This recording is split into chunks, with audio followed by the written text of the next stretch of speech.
In the 1980s, the Thatcher economic policy really divides into three periods. And they're useful to remind ourselves in a little sketch because we can remind ourselves what worked and what didn't work. In 1979 to 81, the Thatcher government presided over a very large increase in public spending. They put through extremely large increases in public sector wages. They continued very high levels of public borrowing, which had been undertaken by the predecessor government. And they kept interest rates high and money tight because they were trying to control a very high and worrying inflation, which they had inherited. This triggered a recession, a modest one by modern standards, but it was still painful at the time. So you could call that the Keynesian period, and the large fiscal stimulus, of course, did not offset the contractionary forces of tight money and difficulties in the economy on the supply side. From 1981 until they decided to join the exchange rate mechanism, they followed a policy which broadly had the support of Milton Friedman. As we've heard, he made a very distinctive and important contribution to world economics, and it was due to him in no small measure that punk Keynesianism, poor Keynesianism, was exposed for the fraud that it is, and an alternative was provided that was more likely to increase the prosperity of nations.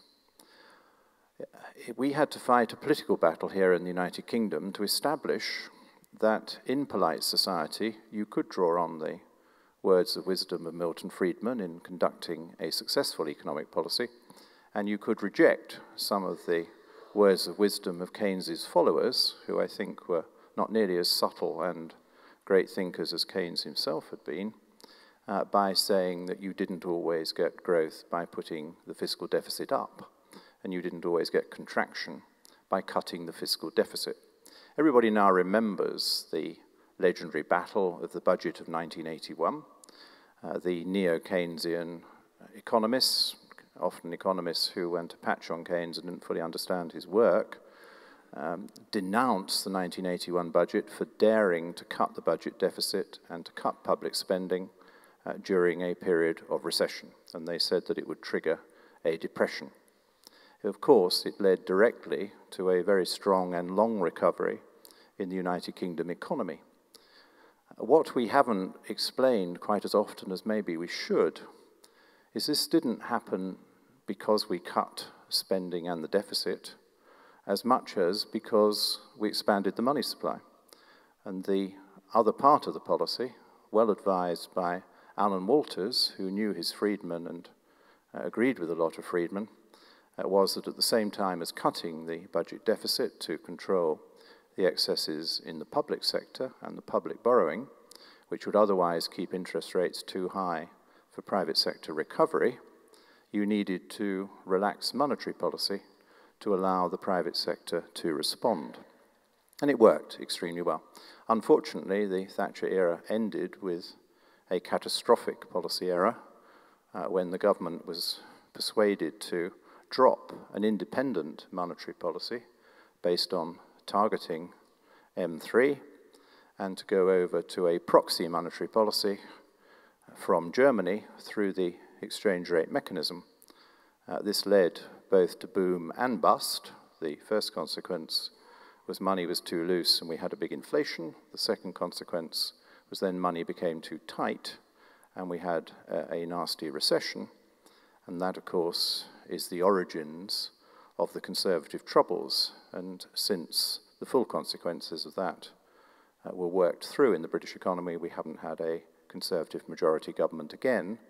And the reason the Conservatives lost their hard-won reputation for economic skill based on the good Thatcher period was the membership of the exchange rate mechanism. We also learnt from Friedman and others, we had some inspiration of our own, that setting lower tax rates would stimulate economic recovery and would yield more tax revenue rather than less. And the decision to cut the higher rate of tax from an almost unbelievable 98% on savings income and an 83% figure on so-called earned income to 60% and then to 40% was, I think, perhaps one of the most important decisions that government took. And the money just poured in, ladies and gentlemen. More rich people arrived, more rich people worked harder and put their investments to work in better ways. More income was declared, fewer tax devices, legal or otherwise, were adopted. And so the rich paid much more tax. They didn't merely pay much more tax in cash terms, they paid a much higher proportion of the total income tax paid in the country because lower tax rates worked. And Milton Friedman, I'm sure, approved, and it was good to see that practical demonstration of two crucial elements in the Friedman approach.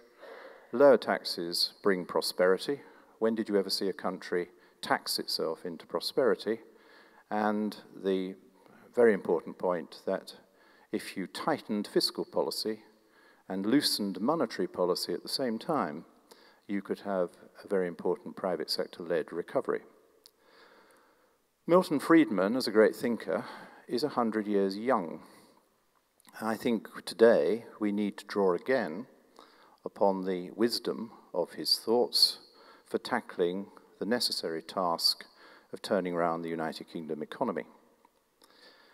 The Chancellor of the Exchequer and the government set out at the beginning of the government's challenge what sounded like a very sensible Friedmanite approach. They said that they would tighten fiscal policy. They set out tough but achievable targets to reduce the deficit, as we thought.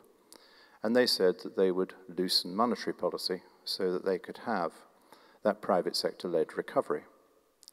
But if Friedman were alive and taking an interest today, I think he would be the person who would point out that in the first 2 years of the coalition government, public spending has risen quite substantially in cash terms and has risen in real terms as well. He would point out that although the rate of increase in public borrowing has come down a bit, to set out to borrow £550 billion extra over the lifetime of this Parliament is quite heroic, Minister, and that is more than the total United Kingdom state debt in 2004. And he would doubtless point out, along with Tim Congdon, that money has been very tight. And so instead of having the private sector-led recovery based on lower taxes and looser money, we've had a phenomenal squeeze on the private sector thanks to persistently high inflation, thanks to tax rises, particularly operating through the price of fuel and energy. And at the same time, the public sector looseness, surprise, surprise, has not delivered the growth that everybody said it would. If you look at the GDP figures, I seem to be the only politician who reads them, every quarter they show the same thing, that the public sector offers a real increase to the economy. It makes a positive contribution, but so often the private sector disappoints, and we end up with negative quarters over the last 2 quarters. So what should we deduce for the future? Because we wish this government well, and we want our country's economy to return to flourishing good health. I think we should say that we fully support the strategy that they set out at the beginning, but we need to give them help in delivering it. First thing we need to do is to get that looser money transmitted to the private sector. Quantitative easing has been an excellent way of keeping the cost of excess public spending down because it has benefited the public sector's borrowing rate, but there's no evidence that it's doing much to promote realistically costed and wanted private sector lending to fuel the recovery. I don't think we're going to go very far or very fast unless we mend the broken banks, and I would begin by breaking up RBS, It is an obstacle in the way of our recovery. We need to create some working banks out of the assets, liabilities, staff and branches of that very large conglomerate and float them off into the private sector as quickly as possible so that we have competing domestic banks on the high street capable of delivering sensible monetary growth to fuel our domestic recovery. I think we need to revisit our tax rates on savings, enterprise and achievement. I'm glad they're now beginning to move them down. The world is a far more competitive place in that respect than it was in the 1980s, and our rates are still above the level we set in the 1980s to achieve that growth. So I think we need to revisit the tax rates. And I think we also need to revisit the whole supply-side revolution that we started in the 80s, but were not able to finish because a great deal needs to be loosened up, freed up in a way that Milton Friedman would have recommended, so that the private sector is less impeded by high-cost regulation, clumsy regulation, interventionist regulation of the kind we've got very used to. So Milton Friedman, Chairman, is much needed. Fortunately, he is still there in his great works and his words of wisdom which remain with us. We need more to carry his torch, to remember that when we last did it, it worked very well, that we need to do it again on a bigger scale.